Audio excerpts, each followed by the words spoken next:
Hey friends, welcome to Chatterday. My name is Karina, and this is going to be my new show where I will be talking about everything, mainly local events and what's going on locally here in St. Lucie County, South Florida, the Treasure Coast.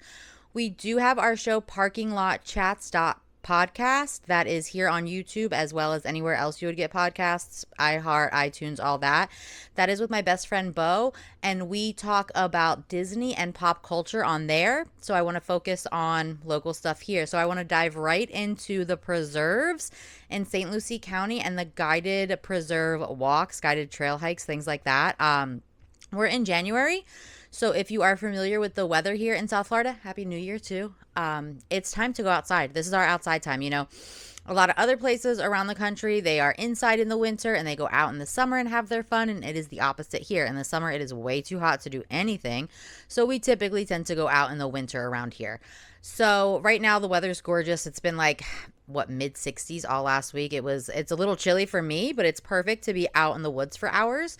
And St. Lucie County is doing their guided hikes. I've posted a couple of shorts about these before, but I wanted to come on and talk a little bit more about it because there are so many. And if you're familiar with the area, you may know that we've been getting, or if you are here, then you do know that we have grown so much in the last 5 years in this area. And I know that a lot of people have been annoyed with like the traffic and the overdevelopment, and I will talk about that at the end of the episode. But I don't want to get into that now. I want to keep this fun and light, and I'm going to end up getting angry when I talk about that. So we'll save that for the end. But right now it's just a beautiful time to get outside. So if you go onto the St. Lucie County website, then they will have their calendar will tell you when all of the preserve walks are. But just go onto the St. Lucie County website and you'll see it there. Honestly, they might have some on their Facebook. I'm not too big on Facebook these days. I'm here on YouTube, and then I'm also on Instagram and TikTok, but we'll see how that goes, right? TikTok's about to go. So here in Instagram is where you can find me at Fun Florida Mom. But anyway, I digress. So for the preserves, you definitely want to register for those. They are all free. It's completely free to go on these walks unless you're doing the kayak one. The kayak ones are like $20. But you do need to register for any and all of them because they need to know who's all coming, So we did one. And then also there's age limits on them. So some of them are going to say like 5 or 6 and up. And it's just because some of the hikes are a little difficult and not all kids are used to walking in the woods like that. My son we've been doing these forever since he was literally in a stroller. We took a stroller to the Oxbow one time and tried to do like the big trail in the back. It wasn't the move. You could take a stroller on the side trail, the Heritage Trail, but the trails in the back, I wouldn't recommend it, but we've done it. So my whole point was just that like my kid goes out in the woods and he's fine with that, but not all of them are. So a lot of the guided hikes will say 6 and up or something, or even like 12 and up. I believe the kayaks are 12 or 15 and up. And again, there is a fee for that, but the fee comes with the kayak and the person that's doing it all, like guiding you. So honestly, I think that it's worth it. We haven't done it because he's not old enough. But honestly, kayaking around here is so gorgeous. If you are old enough or if your children are old enough, you should definitely check that out. And now, besides all the different preserves, so you can just go whenever you want, right? I have some videos up, shorts, where we just go most of the time. We just go. I do homeschool. So what I do is Monday through Thursday, we do like our traditional schooling. Like I have workbooks and apps that we use. And then on Fridays, we go out and we do something. And sometimes it's a hike. Sometimes it's one of the many edutainment, I guess you'd say, things that we have around here. We have the Oxbow, you go down to Jupiter, you've got Bush Wildlife, you've got the Loggerhead Marine Center. We also have the Manatee Center in Fort Pierce, and then the Manatee Lagoon down in Palm Beach is also really cool. I do have shorts on all of those, and I can do longer videos in the future. If anyone's interested in anything like that and you want me to go over like the programs or something, please let me know in the comments. And so the Oxbow, I do want to talk about the Oxbow. I went to the Oxbow yesterday for the first time in a little while. They have completely redone things. It's absolutely gorgeous. The area in the front was always cool, but some of it was kind of dated. The things didn't always make the noise. It's really, really updated now. It's beautiful. They have like furs. You can feel like the otter and an alligator. So they're not all furs, you know what I mean? Skins or whatever. They do like the exploration backpacks there. They do have their animal ambassadors. There's a greater siren. There's a boa constrictor. There's a bunch of turtles. There's a new turtle, and he's got like this weird little snout, and his neck comes all the way up out of the water. He's so cute and cool. Also, They told me when I was there that they are extending their Little Acorn program. If you don't know, the Little Acorn program is typically taught by Miss Crystal on Thursdays, and it is for children, I want to say like 6 and under, and it's to get them, it's an outdoor learning program. They learn shapes, colors, songs. She sings a song, she reads a story, she does an activity. Like one time she made like shapes out of pipe cleaners, and then we went on a walk in the woods with those and like matched up the shapes from our pipe cleaners to like things that are out in the woods. All right, sorry, my camera's shaky. There is a catzilla coming my way, and he is on my tripod right now. Doug, please don't mess with that. You can come over here if you want, but just don't mess with the tripod or the ring light. We'll see what happens. There is a cat in here right now trying to get involved. So anyway, so Little Acorns is really cool. She does tend to fill up if you don't sign up early. There is a cost for that. I want to say it's $8. You register online. And so Miss Crystal teaches it herself, and it is her class, but she holds it there, and they have some kind of relationship. And then, so they told me they're going to be adding Saturday classes. So she had typically been doing about 4 to 6 a year. It was when she was able to, because she's a busy person. I believe she also runs some homeschool chapters here on the Treasure Coast. So they're going to have one of their educational employees doing a monthly Saturday. So the first one is going to be on February 1st. I didn't sign up for that one because we have a family thing going on that day, of course, but they're really cool. If you have young children, I would highly recommend going to Little Acorns. And now, for free at the Oxbow on Saturdays, they have their 2 different programs. So they have their, of course, I don't have the name of it on the top of my head, which I normally do, but it starts at 12:30, and it is called Pop-Up Nature. So Pop-Up Nature is at 12:30, and it's like a half an hour class, and it typically it's whatever. Honestly, it's whatever they come up with. So sometimes it'll be a trail walk. One time they had a laminator and some snake skin, like that. They're snakes. They have a corn snake and they have a boa constrictor on property there. And they had like the shed, and we made bookmarks. It was so cool. One time we made leaf mandalas. One time we did like a trail walk with a book where we had to find parts of the story on the trail. It's a really good time. After Pop-Up Nature at 1:30 is Crunch and Munch. And that's when they go through and they feed all of the animals that they have there. And depending on who's teaching it and how many kids are there and how they're behaving, they do let the kids participate. It's a really good time. The Oxbow is a great resource for, honestly, everyone. There's beautiful trails out there. There's so much to learn inside the building, but especially for young kids, especially if you're homeschooling. Get out there. Go to the Oxbow. It's free. Donations are accepted. I like to donate a little, but I also like to buy something from the gift shop. They have cute little things, finger puppets. They had it for a while. They had these cute little like 3D puzzles, and they're like $9. I don't know what the price on those is now, or if they're there. I didn't see them. Sometimes they have like laminated trail guides too. Like we got one that was like about sharks, so it told you all about all the different sharks. And then there'll be like a flower one or whatever. They're all different little pamphlets. But you can purchase that, and then that also helps them as well because they are government subsidized programs. So, they don't have as much money as they need, I'm sure. So please support the Oxbow. We're big fans. It's a good time just to like go let your kids run. They have a cool little outdoor playground. They have like a mud kitchen. There's a little stage. There's a little music area. There's a lot to do. And inside there's books, there's puppets. There's a little like wood play scene that you can set up like trees and animals around. And I did take some clips when I was there the other day. So I will make a short to go up with this. I don't know if it'll come with the video because, I only have a couple hours free to myself. So we'll see what happens. But I will work on that. If it's not posted with the video, it'll be posted sometime during the week.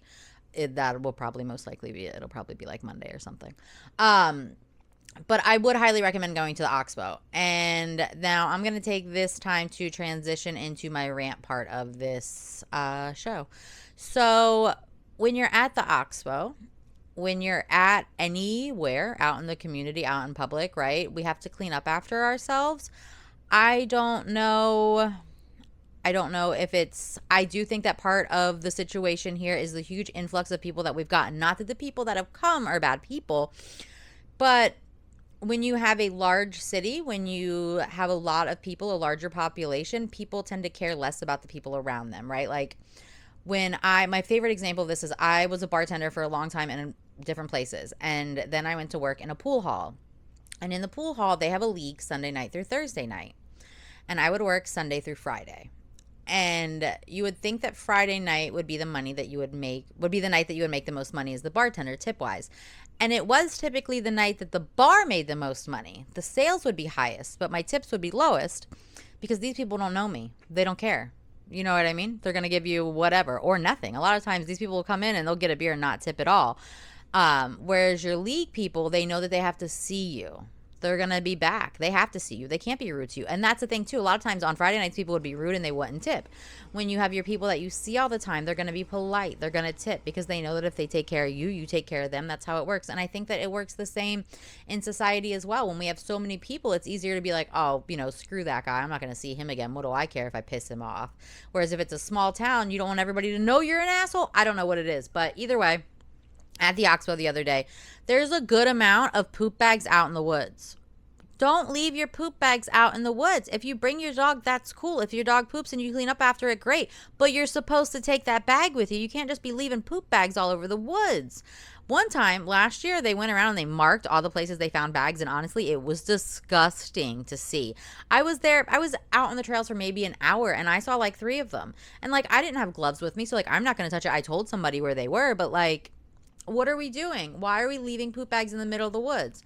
And also, we have to be respectful of people's things, right? So like when you do go to the Oxbow, I hope that you do. I hope that you're also respectful of the plants and the trees and the animals and everyone that works there and all of their things. So they'll say it a lot, but they can't be watching everybody all the time. There were some kids there the other day when we were, and they had these swords, and I'm sure they were plastic and I'm sure they weren't real metal, but they were swinging them around in the room where the animals were. And like, that can't be safe or a good idea. And it's rude. And then outside, and when I saw them with it, I thought, well, maybe they're going to go outside and sword fight each other. Like that makes sense, right? Take your swords outside, fight with each other. That's fine. They're hitting the trees. They're stabbing the trees. They're just hitting their swords against the trees. And then one of them, there's like a wooden xylophone situation, is sitting on the xylophone, sawing at the ropes. And like these kids weren't like young. They were probably like 10. They were certainly old enough to know better. Their parents were right there. I mean, I don't work there. It's not really my place. I wanted to say something, but then I know like I'm going to look like the asshole, so I'm going to say it here, right? But like, please be respectful of the world around you, especially in public places. It's like, and this is going to get us into like, we have to, in order for a society to work, we have to all trust and respect each other, right? Like the library, the library doesn't work if we don't all trust that we're going to take care of the books and return them. The Oxbow doesn't work. We're not going to have these resources if we're all just out here ruining. Why would the county continue to put their money into it if we're just out here stabbing trees and leaving poop all over the place? Why would the people that work there want to continue to put their heart and soul into making a beautiful place for us all to learn and enjoy the environment if we're out there leaving poop all over the place? It seems like common sense, but apparently it's not. So if we could all just please spread the word. Let's be respectful. Let's be kind. Let's clean up after ourselves. And then this is going to take me into the traffic. So it's the same thing. We have to be mindful and respectful of other people on the road. Like, driving is a privilege. It's not a right. You have to go and take your test to get your license, right? Like, you have to follow the rules of the road. We all have to respect each other. And around here, it seems like that's just kind of falling apart. Like, everyone's just running red lights. The red light running is crazy. And then the parking, stopping at the red light, 10 cars back, is literally driving me out of my mind. I don't know why people are doing that or why they think it's okay. Actually, I do know now because I saw it on Facebook and I just could not believe it. And that's one of the reasons I got to stay off Facebook. So people are stopping at red lights and they're stopping multiple car lengths behind the car in front of them. So if you're next to a turning lane, you've now blocked that turning lane off, right? If you've stopped so far behind the car in front of you and then more cars come behind you, even if you're not back at the end of the turning lane, you have essentially started the problem. You're the problem. And that's the reason that people can't get into that left turning lane. So now we know our roads are all very overcrowded. We're very overbuilt, right? So if we're doing things like this, we're making the traffic so much worse for everyone by just not stopping properly. And I had to Google the law because I didn't know it, but I knew that wasn't it. So the law is that you are supposed to stop in the state of Florida. You're supposed to stop far enough behind the car in front of you that you can see their tire touch the ground. That's not even a half of a car length. It's not. And so this is insane. And I thought that maybe people were just like on their phones and not paying attention and just stopping. And then someone went on one of the local Facebook groups and was doing the same rant that I'm saying right now. And everybody was like, and I thought that everybody was going to be like, yeah, what are we doing? Can we please stop this? And the amount of people that were defending it, and they're like, well, I've been rear-ended, so it makes sense. I have to stop this far behind the car in front of me. So if someone comes up behind me fast, I can move forward. That's not okay, because now this is, you are making yourself more important than everyone else on the road. And for a fear of something that, yeah, could happen, but most likely won't. If you're that afraid of driving that you're making it worse for everyone else, you can't drive. I'm sorry, but you need to maybe like seek professional help. And like, I'm not trying to say that to be rude. Like, honestly, like you should go to therapy, because I've been in multiple car accidents. It's a fact of life. Unfortunately, it happens. And I've been rear-ended. I've been rear-ended multiple times. And I would never think that because I've been rear-ended before, that gives me the right to stop 3 lengths behind another car at the stoplight. Because of my fears, that doesn't mean that I get to back traffic up for everyone around me. When we have this many people living together in a close space, you have to be respectful of them. We have to do what's best for everyone, or then you don't get to drive. And that's fine. I totally get that. Like, you have to put on your own face mask first, your own oxygen mask first, right? Like, we have to take care of ourselves, but we have to do that within the mindset of the community. You can't back traffic up for everyone because you're scared. If you're that scared, again, then you don't need a license. If you're that scared driving around, you're dangerous. If you're too scared of driving to drive and follow the rules, you are a danger. Like on the highway, when someone's going really slow, they're the dangerous one, right? You have to keep up. Like, not that the super speeders aren't dangerous too, but either way, it's dangerous. You have to be aware of those around you. Situational awareness is key driving. And I feel like a lot of people have forgotten that driving is a privilege and not a right.